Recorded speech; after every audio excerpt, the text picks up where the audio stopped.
जय मसी तथा नमस्कार सम्पूर्णलाई। हाम्रो कम्पनीको लोगो अनि नाम हेर्न सक्नुहुन्छ। अलि बलिरहेछ हैन, झलला। रातको 11 बजिसकेको छ। हामी चाहिँ कामबाट बिदा लिइसकेका छौं। अब आफ्नो रुमतिर गएर यसो मिठो मसिनो बनाएर खाएर सुत्नु पर्ने छ। एभ्रीवन के गर्ने, यस्तै छ कोरिया लाई। अब बाई बाई कम्पनी आजलाई।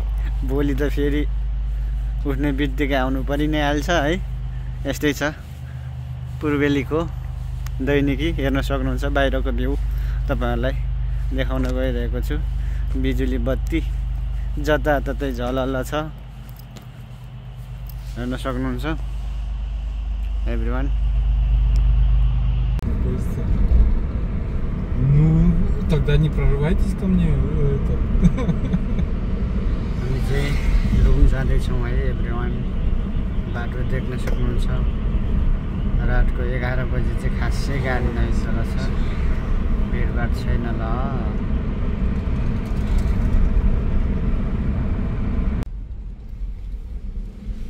फाइनली हामी चाहिँ हाम्रो रुम आइसकेका छौँ भन्दा पनि हुन्छ। अब धेरै छैन, 2-3 मिनेट मात्र छ ल गाइज। हेर्न सक्नुहुन्छ हाम्रो घर, हाम्रो पार्किङ।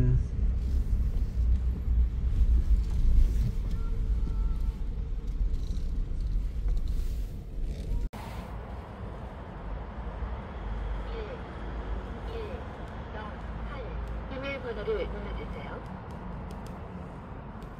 운동 현관문이 열립니다.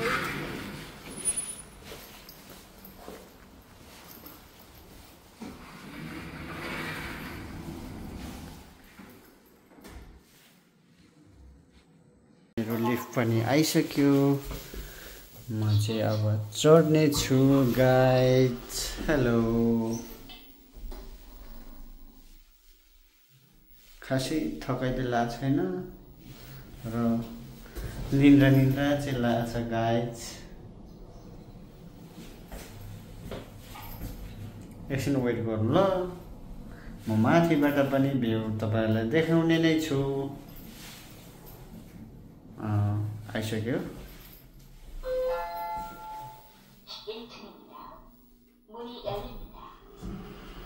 त कहिले आयो कि बत्ती बलिहाल्छ, के जानेको हो। पैसा भएपछि एकदम मान्छे आयो कि बत्ती बलिहाल्ने। अचम्म मलाई थाहै थिएन यस्तो कुराहरू नेपालमा बसेर। कोरिया आएपछि थाहा भयो होइन गाइज। अब यहाँ पासपोर्ट हाल्ने कुरा हुन्छ।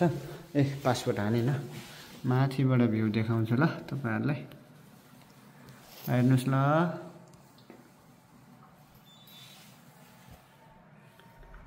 ओके, अहिले म साँझको भनौँ या रातको मेरो भोजनलाई पनि देखाउँछु ल। रुम आइसकेर हल्का 1 चम्ची पानीले शरीरमा झ्याम्म हानि पनि सकेको छु।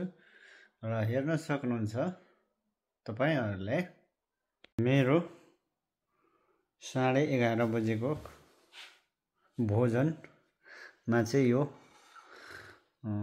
कोरियन जुनार भनौँ न, नेपालमा जुनार भन्ने चलन थियो यस्तो फललाई। यो फल खाएर चाहिँ सुत्नुपर्ने अवस्था आउँछ। अब खाना पकाउँदा उज्यालो भइसक्यो होइन, त्यही भएको कारणले यो टक्क यो खाएर सुत्ने हो।